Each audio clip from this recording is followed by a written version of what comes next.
సాహితీ మిత్రులకు నమస్కారం. వనజ తాతినేని కథల ఛానల్కు సుస్వాగతం. విభిన్న కథల సమాహారం వనజ తాతినేని. ఈరోజు నేను వినిపించబోతున్న కథ ఊరి చివర ఇల్లు, 2వ భాగము. రచన దేవరకొండ బాల గంగాధర్ తిలక్. ఇంతకుముందు ఒక భాగాన్ని విన్నారు కదా, ఇది 2వ భాగము, ఆఖరి భాగము. కథ వినండి. అతను దగ్గరగా వెళ్ళి రమా అని పిలిచాడు. ఆమె పక్కకి తిరిగి అతని వైపు చూసింది. దీపకాంతిలో ఆమె కన్నులు జలమయం అయి ఉండటం చూశాడు. ఆమె కపోలాల మీద అశ్రుధారలు ప్రవహిస్తున్నాయి. ఇదేమిటి రమా, ఏడుస్తున్నావా అన్నాడు జగన్నాథం. వ్యధతో సానుభూతితో ఆమె చీర చెరుగుతూ కన్నీరు తుడుచుకుని లేచి నుంచుంది.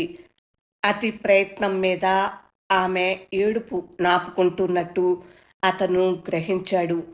ఆమె చెయ్యి పట్టుకుని లోపలికి రండి, ఈ చలిగాలిలో కూర్చుంటే ఉదయానికి ఏ న్యూమోనియానో కూడా రావచ్చును అంటూ గదిలోకి తీసుకువెళ్ళాడు. ఇలాగా మంచం మీద కూర్చోండి, ఈ క్షణంలో మిమ్మల్ని చూస్తే ప్రపంచంలోని బాధ అంతా మీలోనే ముద్ద కట్టుకుందా అనిపిస్తుంది అంటూ ఆమె వద్దంటున్న ఆమెను మంచం మీద కూర్చోబెట్టి ఆమెకి కొంచెం దూరంగా కూర్చున్నాడు. ఇప్పుడెవరైనా వచ్చి తమ ఇరువురిని చూస్తే నేను మిమ్మల్ని హింసిస్తున్నట్లుగా ఊహించుకుని నన్ను జైల్లో పడేయించాలని చూస్తారు, అవునా అన్నాడతను నవ్వుతూ. ఆమె కన్నేళ్లలోంచి నవ్వింది. అయితే ఇప్పుడు చెప్పండి, విజయుడెవరు అని అడిగాడతను. ఆమెను మాటల్లో పెట్టి హృదయ బాధని వెళ్ళబోయించినట్లయితే కొంత ఉపశమనం కలుగుతుందని అతను ఉద్దేశించాడు. నా బాల్య స్నేహితుడు అందామె. నేను చదువుకునే రోజుల్లో అతని పరిచయం కలిగింది. ఎప్పుడు చూసినా ఎంతో ధైర్యంగా ఉత్సాహంగా ఉండేవాడు. తల్లి తండ్రి లేని నన్ను చూసి జాలి పడేవాడు. ఇంట్లో నుంచి డబ్బు దొంగిలించి తీసుకువచ్చి నాకెన్నో కొనిపెట్టేవాడు. ఆమె కళ్ళు స్మృతిపూర్వకమైన గర్వంతో మెరిశాయి. తర్వాత అన్నాడతను. కానీ ఆ దొంగతనాలకి అతను విపరీతంగా కఠినమైన శిక్షల్ని అనుభవించేవాడు. పాపం, అతనికి సవతి తల్లి ఉంది. ఆమె చాలా క్రూరురాలు. తండ్రి ఆమెకి దాసుడు. నా కోసమే అతను దెబ్బలు తినడము, తిండి లేక మాడటము సహించలేకపోయేదాన్ని. అతన్ని బతిమలాడుకునేదాన్ని, ఇటువంటి పనులు చెయ్యొద్దని. అతను వినేవాడు కాదు. నీకోసం ఏమైనా చేస్తాను, నాకొక్క నిమిషం ఆనందం కలిగించటానికి 1000 ఏళ్ల నరకాన్నైనా అవలీలగా అనుభవించగలను అనేవాడు. స్కూల్ వదలగానే ఒక నిర్ణీత స్థలంలో కలుసుకునే వాళ్ళం. ఇద్దరము అలా తోటలోకి పొలాలలోకి వెళ్ళేవాళ్ళం. ఆటలాడేవాళ్ళం, పాటలు పాడేవాళ్ళం. జామపళ్ళు రేగిపళ్ళు తింటూ గంటలు నిమిషాల్లాగా గడిపేవాళ్ళం. స్వచ్ఛమైన అనంతమైన నీలాకాశం కింద వెచ్చని పచ్చని మెత్తని భూమి మీద ఎన్నో స్వప్నాలు కనేవాళ్ళం. నన్నే పెళ్లి చేసుకుంటాననేవాడు, నన్నే ప్రేమించాననేవాడు. చీకటి పడ్డాక అనాథ శరణాలయానికి బిక్కుబిక్కుమంటూ వెళ్లేదాన్ని. అక్కడ వార్డెన్ పెద్ద పులిలాగా నా కోసం కనిపెట్టుకుండేది. భోజనం లేకుండా చీకటి గదిలో నన్ను తోయించి తాళం వేసేది. రాత్రంతా ఏడుస్తూ బాధతో భయంతో గడిపేదాన్ని. కానీ తెల్లవారిందా, ఎప్పుడు సాయంత్రం అవుతుంది, ఎప్పుడు విజయుడిని కలుసుకుంటాను అని నిరీక్షిస్తూ ఉండేదాన్ని. అతనొకడే నా ఆశ, నేను బతకడానికి గల అర్థం. కానీ మనం ఊహించినట్టుగా కోరుకున్నట్టుగా ఎక్కడైనా జరుగుతుందా చెప్పండి? రోడ్డంతా సవ్యంగా చదునుగా ఉన్నట్టే ఉంటుంది.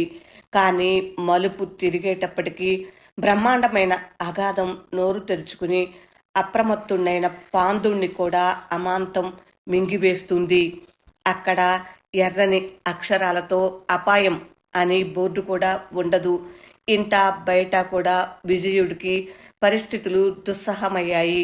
బిఏ చదువుతుండగా అతనికి వివాహం చేయటానికి సవతి తల్లి దీక్ష వహించింది. అన్నీ స్థిరపరిచింది. విజయుడు ఎదురు తిరిగాడు, బెదిరించాడు. ఒక రాత్రి సంభవించిన పెద్ద దెబ్బలాటలో ఇనుప కమ్మీతో సవతి తల్లి తల మీద బలంగా కొట్టాడు. ఆమె పరిస్థితి ప్రమాదకరంగా ఉంది. రాత్రికి రాత్రి విజయుడు పరారీ అయిపోయాడు. తండ్రి పోలీసులకు రిపోర్ట్ ఇచ్చాడు. అతని ఆచూకీ దొరకలేదు. 3 నెలల అనంతరం నాకు ఉత్తరం వచ్చింది. అందులో 2 వాక్యాలున్నాయి. తాను సైన్యంలో చేరినట్టు, బతికి బాగుంటే ఎప్పుడో ఒకప్పుడు కలుసుకుంటానని మాత్రం రాశాడు. అంతే. యుద్ధం ముగిసింది. ఎన్నో ఏళ్ళు గడిచిపోయాయి. కానీ ఈనాటి వరకు అతని జాడలేదు. ఆమె గొంతు క్రమక్రమంగా క్షీణము గాద్గదికము అయ్యింది. ఆమె కాసేపాగి మళ్ళీ ఇలా చెప్పింది. ఓసారి చెట్టు మీద నుంచి పడినప్పుడు విజయుడికి నెమరు కణత పక్కగా గాయం తగిలింది. క్రమేణా అది మచ్చగా మారింది. ఆమె జగన్నాథం కేసి తీవ్రంగా చూసింది. అదిగో అక్కడ మీకు ఏదో మచ్చ ఉంది. మీరు విజయుడు కాదా? చెప్పండి, నిజం చెప్పండి. నన్ను మోసగించకండి, నన్ను బాధ పెట్టకండి. ఆమె ఉద్రేకంతో దీనంగా ప్రాధేయపడుతూ అడిగింది. జగన్నాథం ఆమెని పరిస్థితిని అర్థం చేసుకున్నాడు. శాంతంగా, నేను నీ విజయుణ్ణి కాదు రమా. అలా చిన్నపిల్లలాగా ఉద్రేకపడిపోవటం మంచిది కాదు అన్నాడు. గది గుమ్మం దగ్గర ఎవరో నడిచినట్టు చప్పుడైంది. ఇద్దరూ అటువైపు చూశారు. ఎవరూ లేరు. అతను తిరిగి ఆమెను ప్రశ్నించాడు. అనాథాశ్రమంలో మిమ్మల్ని ఎవరు చేర్పించారు? నాన్న అందామె. మీ తండ్రి నెరుగుదురా? ఎరుగుదును. ఆయన ఉండగా ఆయనే స్వయంగా మిమ్మల్ని శరణాలయంలో చేర్పించవలసిన అవసరం ఏముంది? అదంతా ఒక గాథ. ఆమె బరువుగా నిట్టూర్చింది. అంటే? నాన్న చాలా దుఃఖజీవి, సంస్కారవాది, విప్లవవాది కూడా. తక్కువ కులస్తురాలని పెళ్లాడటం వలన బంధువర్గము, సమాజము, పెద్దలు అతన్ని వెలివేశారు. నాన్న ఆ రోజుల్లో ఒక రహస్య విప్లవ సంఘములో సభ్యుడుగా ఉండేవాడు. ఎన్నోసార్లు జైలుకు వెళ్ళి తప్పించుకు వచ్చేవాడు. ఒకసారి పోలీసులకి ఈ సంఘానికి పెద్ద కొట్లాట జరిగింది. అందులో నాన్న తుపాకీ దెబ్బ వల్ల గాయపడ్డాడు.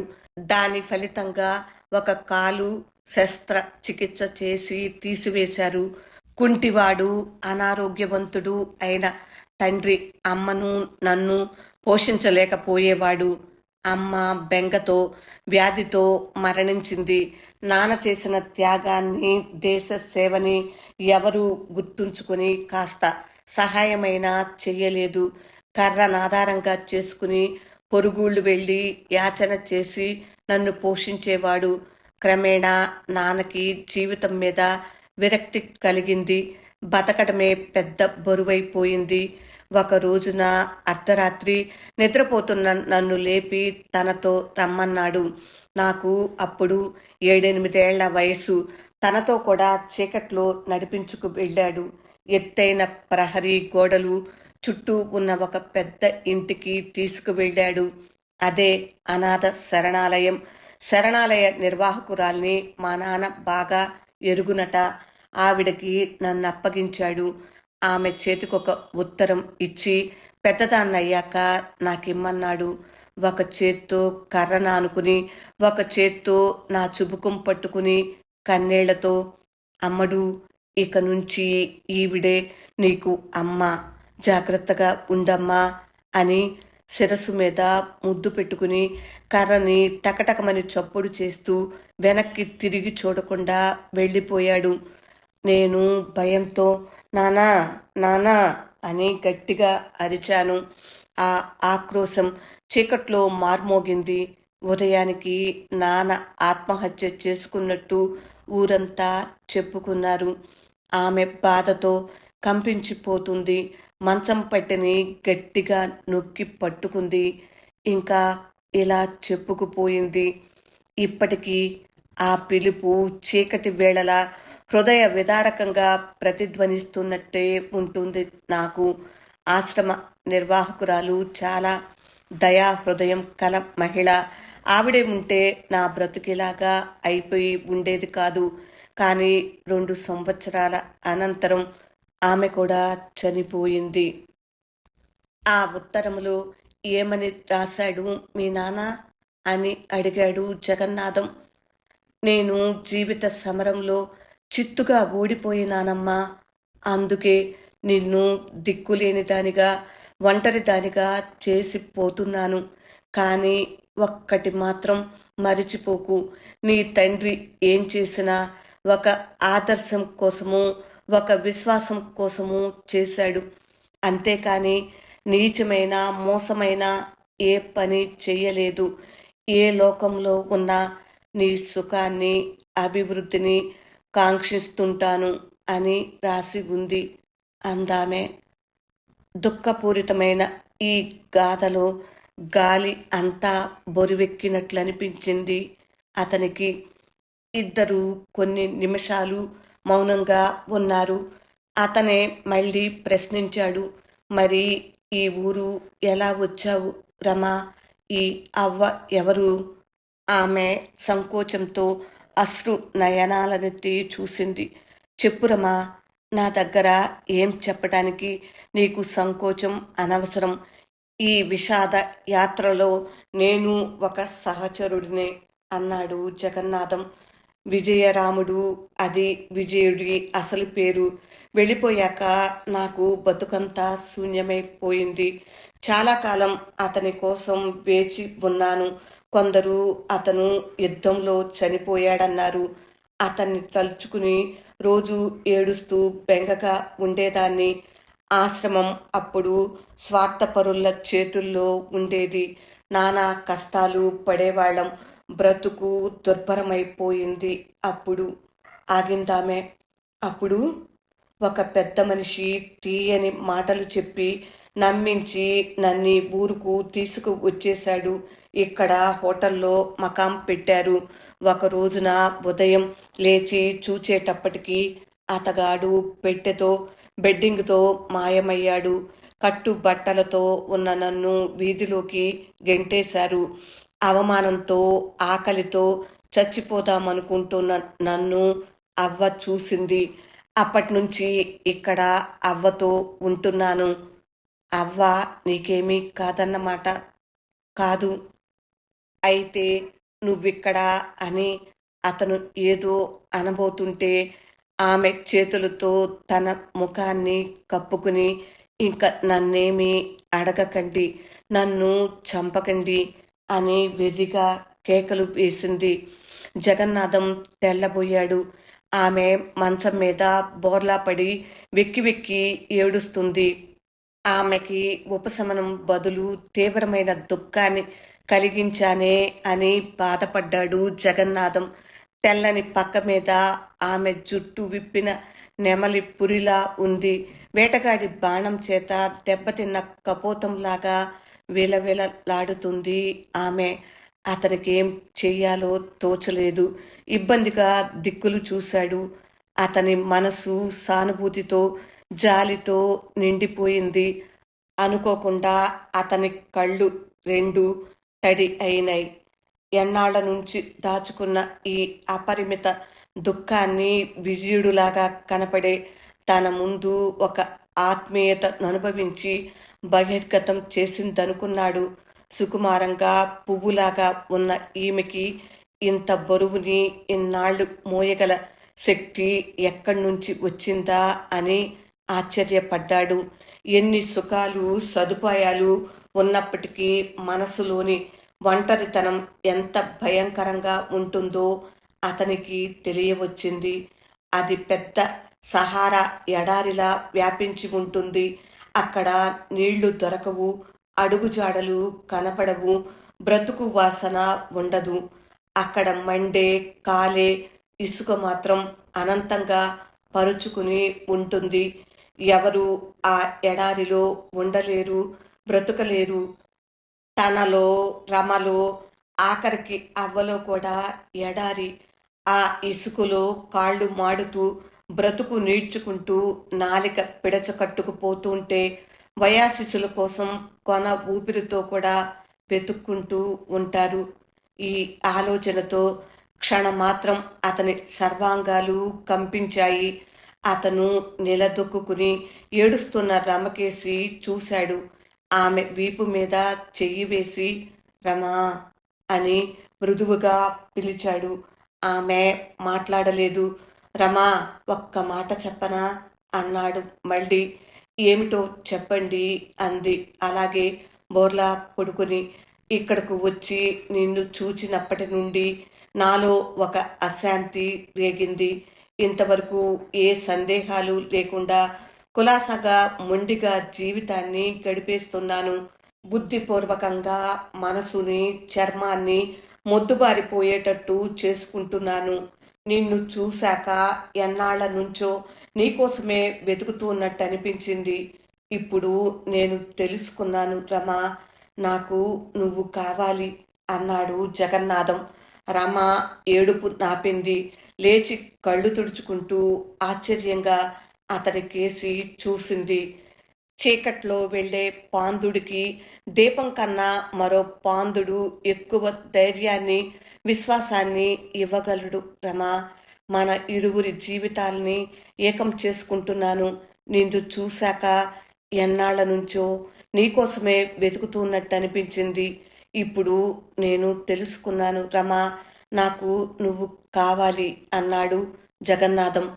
రమ ఏడుపు నాపింది. లేచి కళ్ళు తుడుచుకుంటూ ఆశ్చర్యంగా అతని కేసి చూసింది.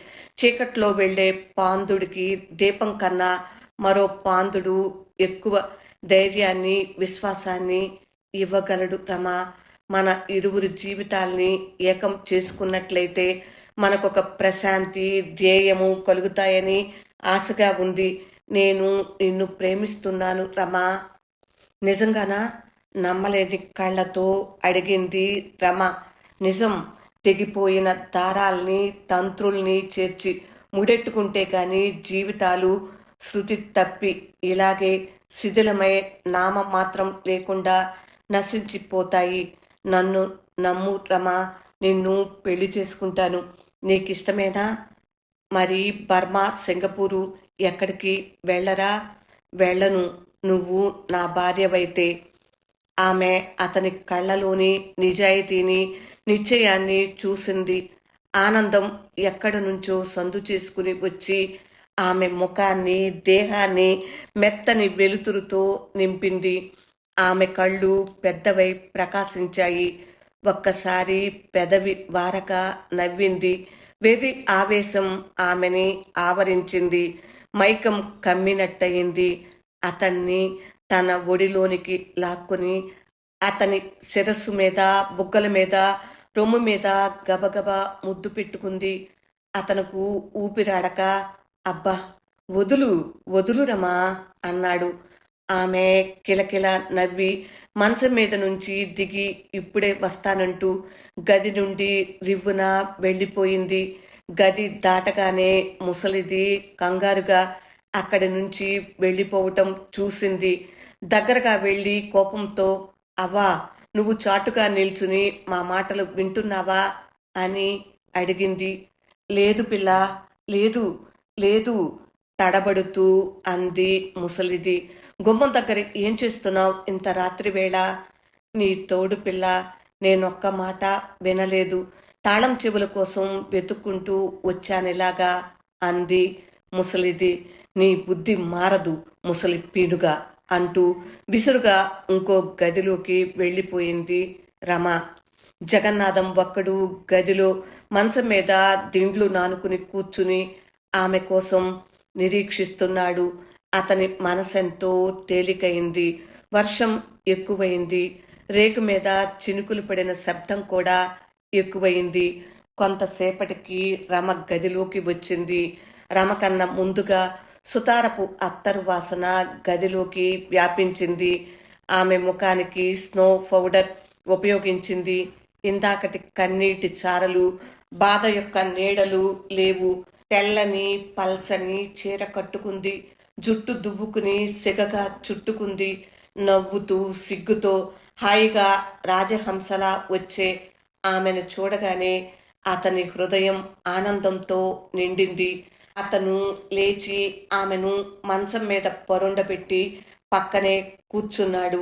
ఆమె కళ్ళల్లోకి చూస్తూ, నువ్వు అమాయకురాలివి రమా, ఇంకా నిన్నెప్పుడు ఏడవనివ్వను, ఏడుపు నీ బ్రతుకులోనికి రానివ్వను అన్నాడు.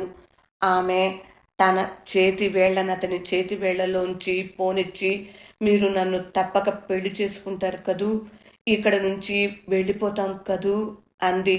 తప్పకుండా, ఈ వర్షం తగ్గగానే బయలుదేరి వెళ్ళి అన్ని ఏర్పాట్లు చేసి 1 వారం రోజుల్లో నిన్ను తీసుకువెళ్ళటానికి వస్తాను. మీరు రాకపోతే భయంగా అడిగింది రమ. ఆమె కళ్ళల్లో భయం సుళ్ళు తిరగటం చూశాడు జగన్నాథం.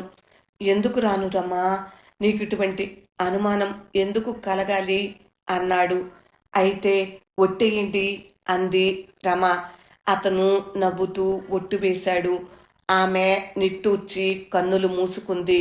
మనసు యొక్క అగాధపు చీకటి లోయలో కాంతి మార్గం తెరుచుకుంటున్నట్టు అనిపించింది. ఎర్రని ఆమె పెదవులు దేనికోసమో వెతుకుతున్నట్టు కదిలాయి. ఆమె ముఖంలో తృప్తి 1000 రేకుల పద్మంలా విరిసింది. నువ్వు చాలా అలసిపోయావు, కాసేపు నిద్రపో రమా అన్నాడు జగన్నాథం.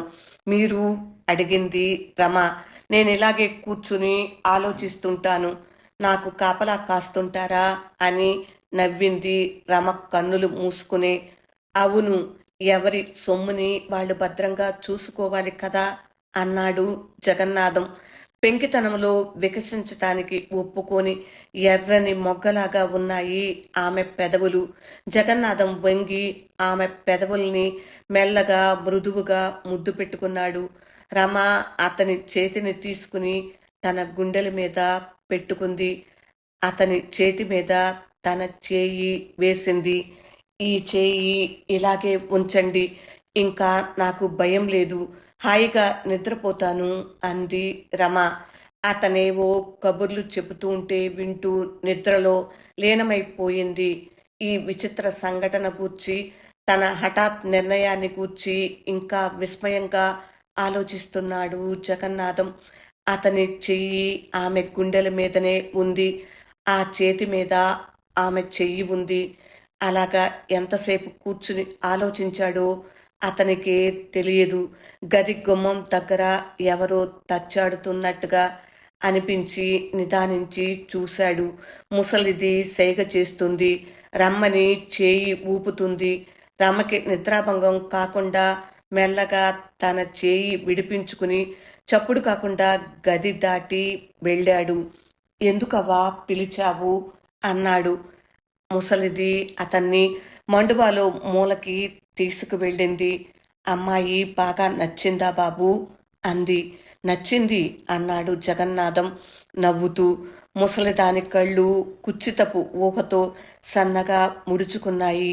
వెకిలిగా నవ్వి, మహారాజులు మీరు, గొప్ప గొప్ప ప్రభువులు అంది. జగన్నాథం రమ లేస్తుందేమోనని త్వరగా చెప్పు అవ్వా అన్నాడు. ఆమె నమ్ముకున్న హస్తాన్ని ఆమె గుండెల నుండి తీయటం కూడా ఏదో దోషంలాగా అనిపిస్తుంది అతనికి. నువ్వే కాదు బాబు, ఏ అయ్య చూసినా నచ్చిందన్న వాడే కానీ వేరు మాట పలికినవాడు లేడు. ఒక రాత్రికి 200, 300 ఇచ్చిన మహారాజులే అందరూ. అందరిలాంటిది కాదు బాబు నా పిల్ల. వజ్రం, వైడూర్యం, దాని ఒళ్ళు, దాని రుచి మీలాంటి ప్రభువులకి తెలుస్తుంది. అందుకే అయినవాణ్ణి కానివాణ్ణి గుమ్మం ఎక్కనివ్వను. ఎంచుకోవడంలో దానికున్న తెలివి గొప్పది బాబు. మనసు కాకపోతే ఎంత గొప్పవాడినైనా పొమ్మంటుంది అంది ముసలిది. ఇంతకీ నువ్వు చెప్పేదేమిటి అన్నాడు జగన్నాథం విసుగ్గా. మరేం లేదు బాబూ, నీకెన్నాళ్ళు మనసైతే అన్నాళ్ళు అనుభవించు. నువ్వు లోటు చేస్తావా బాబూ? మహారాజు బిడ్డవి, ఒక రాత్రికి 200 తక్కువ కాకుండా ఇస్తావు. నాకు తెలుసు, నీ టీవీ నీ మాటే చాలు బాబూ. నీ లోతు తెలుసుకోవటానికి ఏదో లేనివాళ్ళం. మీలాంటి వాళ్ళు దయతలిస్తే 4 రోజులు మీ పేరు చెప్పుకు తింటాం. జగన్నాథానికి ఈ మాట తీరు అసహ్యం అనిపించింది. ఇదిగో అవ్వా, రమని నేను పెళ్లి చేసుకోబోతున్నాను అన్నాడు. ముసలిది పక్కున నవ్వింది. ఆ నవ్వు కొన్ని వందల కప్పల్ని బట్టలో చుట్టపెట్టి ఊపిరాడకుండా నొక్కుతుంటే వచ్చిన ధ్వనిలాగా ఉంది. మాకు పెళ్ళేమిటి బాబూ అంది. చూడవ్వా, రమ చాలా కష్టాలు పడింది. రమ బెంగతో కృశించిపోతుంది. రమని నేను ప్రేమించాను, పెళ్లి చేసుకుంటానని వాగ్దానం ఇచ్చాను అన్నాడు జగన్నాథం. వెర్రోడా అంటూ మళ్ళీ విరగబడి నవ్వింది ముసలిది. ఏం అర్థం కాలేదామె నవ్వు జగన్నాథానికి. నువ్వు కూడా నమ్మేశావా బాబూ? అదంతా నటన బాబూ, నటన. ఎప్పుడు ప్రతి వాళ్ళ దగ్గర ఇలాగే కల్పించి చెప్పుతుంది. వాళ్ళు జాలేసి ఇంకో 100 ఎక్కువిచ్చేవారు.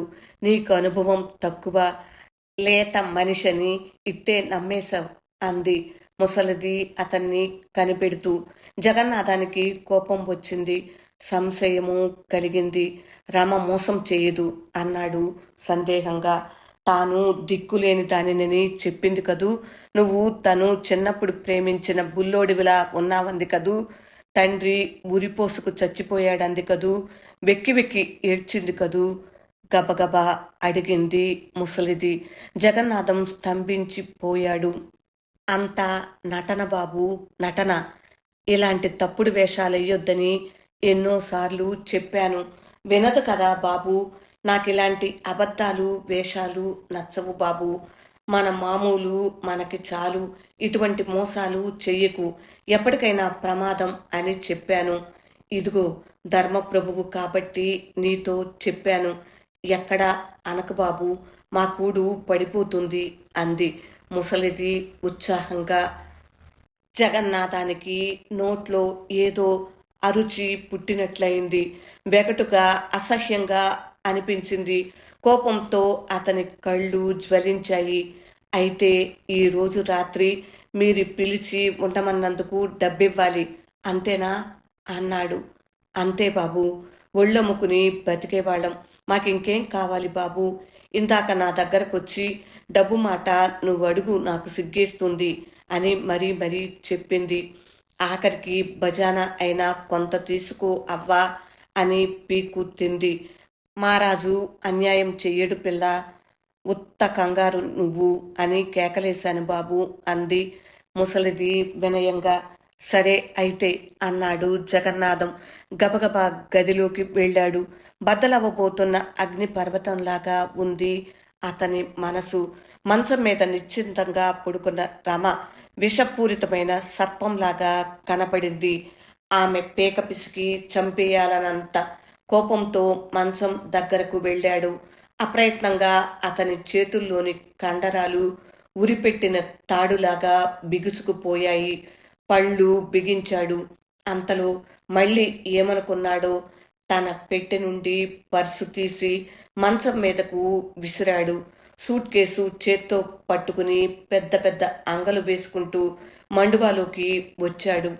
చీకటి, వర్షం కురుస్తూనే ఉంది. వెళ్ళిపోతున్నావా బాబూ అంది ముసలిది. సమాధానం చెప్పకుండా మెట్టు దిగి మడుగు దాటి వడివడిగా చీకట్లోకి వెళ్ళిపోయాడు. ముసలిది విజయ సూచకంగా వికటహాసంగా ధ్వని చేసింది. రామకి మెలకువ వచ్చేటప్పటికి 5 గంటలు దాటింది. చీకటి పలచబడుతుంది. నల్లని చీకటి బూడిద రంగుగా మారుతోంది. చావులోంచి, భయంలో నుంచి ఏదో కొత్త లోకంలోకి, కాంతి లోకంలోకి వచ్చినట్లు అనిపించింది రమకి. ఆమె కళ్ళు తెరుస్తూనే చిరునవ్వు నవ్వింది. బయట వాన కురుస్తున్నా, ఆకాశం మేఘఛాదితమై ఉన్న చలిగాలి సూదుల్లా గుచ్చుకుంటున్న ఆమెలో ఒకానొక వసంత ప్రభాత సూర్యుడు వెచ్చని తెల్లని కిరణాల్ని ప్రసరించాడు. బద్ధకంగా ఆవులించి పక్కకు చూసింది రమ. అక్కడ జగన్నాథం లేడు. లేచి కూర్చుని గది అంతా చూసింది. జగన్నాథం పెట్టె కూడా కనపడలేదు.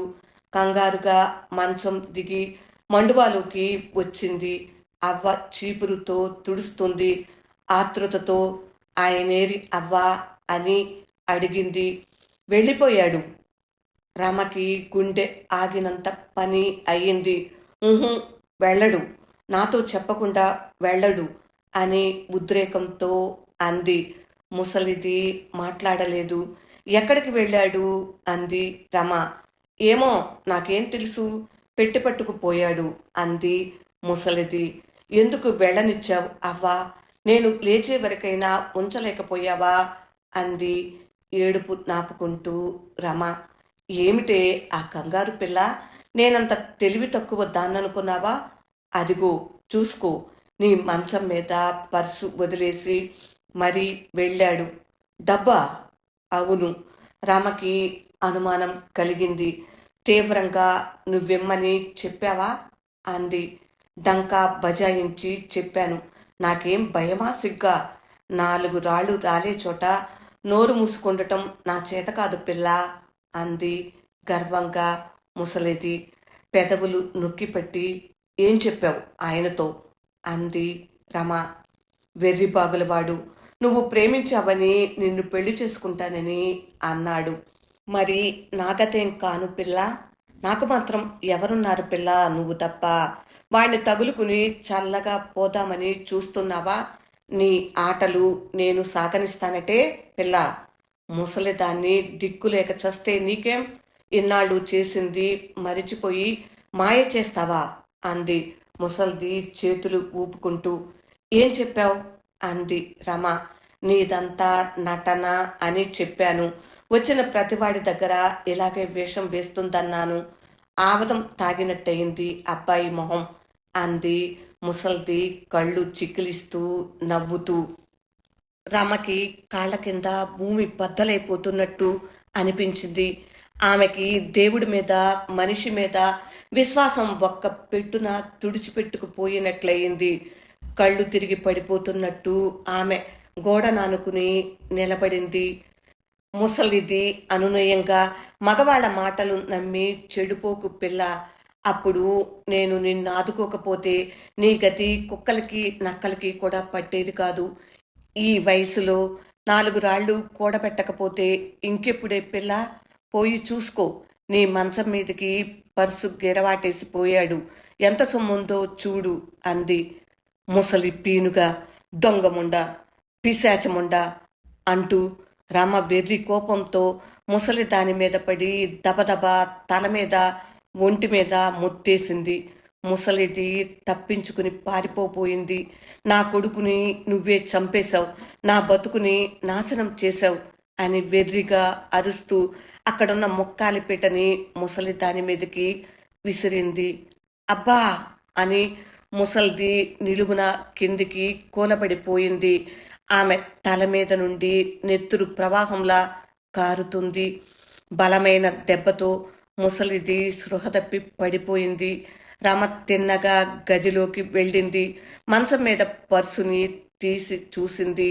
ఒక అర నిండా నోట్లు కుక్కి ఉన్నాయి. ఒక అరలో జగన్నాథం ఫోటో ఉంది. ఆ పర్సు పట్టుకుని వెర్రిదానిలాగా అలాగే నిల్చుని పోయింది. ఆమె చేతులు వణుకుతున్నాయి. కనులమ్మట అశ్రువులు ఏకధారగా ప్రవహిస్తున్నాయి. మూర్తి భవించిన ధైర్యంలాగా నిలబడిన ఆమెకు పరిజ్ఞానం నశించింది. ఒక్కసారిగా పరిగెత్తుకు వీధిలోకి వచ్చింది. చేత్తో పర్సుని గట్టిగా పట్టుకుంది. మడుగులో దిగి వేగంగా రోడ్డు మీదకి వచ్చింది. వర్షం సన్నగా పడుతోంది. ఆమె పరుగు సాగించింది. బురద నీళ్లు ఒళ్ళంతా చిందుతున్నాయి. ఆమె గోతుల్ని గతుకుల్ని చూడలేదు. గోతులలో కాలుపడి కింద పడుతోంది. మళ్ళీ లేచి పరిగెత్తుతోంది. బట్టలన్నీ బురదతో దట్టంగా అసహ్యంగా తయారయ్యాయి. ఆమె ముఖాన కూడా బురద చిమ్మింది. జుట్టు ముడి వీడిపోయింది. వానకి ఒళ్ళంతా తడిసిపోయింది. బట్టల చివరల నుండి నీళ్లు కారుతున్నాయి. తూర్పున వెలుతురు వచ్చేస్తుంది. తూర్పున మబ్బులు కొంచెం కొంచెం తెల్లబడుతున్నాయి. ఆమె పరుగు వేగం హెచ్చించింది. ఆమె రొప్పుతుంది, ఆయాసపడుతుంది. కనుచూపు మేరలో స్టేషన్ కనపడుతుంది. స్టేషన్కి రైలు వచ్చేసింది. పళ్ళు బిగబట్టి శక్తినంతా ఉపయోగించి ఒక్క పరుగులో స్టేషన్ చేరింది. జనం గుంపులు గుంపులుగా దిగుతున్నారు. గేటు దగ్గర జనం కిక్కిరిసి ఉన్నారు. వాళ్ళని తోసుకుని లోపలికి పోయింది. చెయ్యి అడ్డంగా పెట్టి ఆగు అంటున్న టికెట్ కలెక్టర్ని కూడా బురద చేతులతో తోసివేసింది. ప్లాట్ఫారం మీదకి వచ్చింది. విడిపోయిన జుట్టుతో ఒళ్ళంతా మొహమంతా బురదతో దుర్భరంగా ఉంది. వింతగా చూస్తున్నారు జనం. ఆమె ఒక్కొక్క రైలు పెట్టెనే ఆత్రంగా వెతుకుతుంది. బాబుగారు అని అరుస్తోంది. పెట్టెలలోని ప్రయాణికులు అర్థం కాక ఏమిటి ఏమిటి అంటున్నారు. ఆఖరు పెట్టెలో కిటికీకి కొంచెం దూరంలో ఉన్న జగన్నాథాన్ని చూసింది రమ. రైలు కూత వేసింది. గార్డు విజిల్ వేశాడు. బాబుగారు ఇదిగో పర్సు అంటూ పెట్టెలోకి పర్సుని విసిరింది రమ. జగన్నాథం రమని పోల్చుకోలేకపోయాడు మొదట. ఇంతలో రైలు కదిలింది. రైలుతో పాటు ఆమె కూడా పరిగెత్తుతూ నేను రమని, నేను రమని, మళ్ళీ మీరు మీరు ఆయాసంతో ఇంకా మాట్లాడలేకపోయింది రమ. చీర మడతలో కాలు చిక్కుకుంది. ఒక్కసారిగా ముందుకు బోర్లా పడింది. జగన్నాథం తొందరగా వెళ్ళిపోయే రైలు కిటికీలోంచి ప్లాట్ఫారం మీదకి చూశాడు. నేలను కరుచుకుని బురదతో నిండిన బట్టలతో విడిపోయిన శిరోజాలతో బోర్లా పడి ఉన్న దీనమైన స్త్రీమూర్తి వైపు ప్లాట్ఫారం మీద మిగిలిన జనం కంగారుగా రావటం చూశాడు. అతని మొహం బాధతో నల్లబడింది. రైలు అప్పుడే చాలా దూరం వెళ్ళిపోయింది. జగన్నాథం కిందికి వంగి పర్సును పైకి తీసి చూశాడు. పర్సులో డబ్బంతా ఎలా పెట్టింది అలాగే ఉంది. కానీ ఫోటో మాత్రం లేదు. ఊరి చివర ఇల్లు రెండవ భాగం విన్నారు కదా. రచన దేవరకొండ బాల గంగాధర తిలక్. ఈ కథ 1961లో ప్రచురింపబడింది. కథ 2 భాగాలు విన్నారు కదా ఫ్రెండ్స్. మీకు నచ్చిందా? నచ్చినట్లయితే లైక్ చేయండి. ఇంకా మీ బంధువులకు స్నేహితులకు షేర్ చేయండి. నా ఛానల్ సబ్స్క్రైబ్ చేయనట్లయితే సబ్స్క్రైబ్ చేయండి. ఇలాంటి విభిన్నమైన కథలను వినిపించడానికి నేను ప్రతిరోజు వస్తూనే ఉన్నాను. నా ఛానల్ని సందర్శించి కథలు వినండి. విన్న తర్వాత మరికొన్ని కథలను సూచిస్తుంది. ఆ కథలను కూడా వింటూ ఉండండి. వింటున్నందుకు హృదయపూర్వక ధన్యవాదములు. నమస్తే. విభిన్న కథల సమాహారం వనజ తాతినేని. నమస్తే.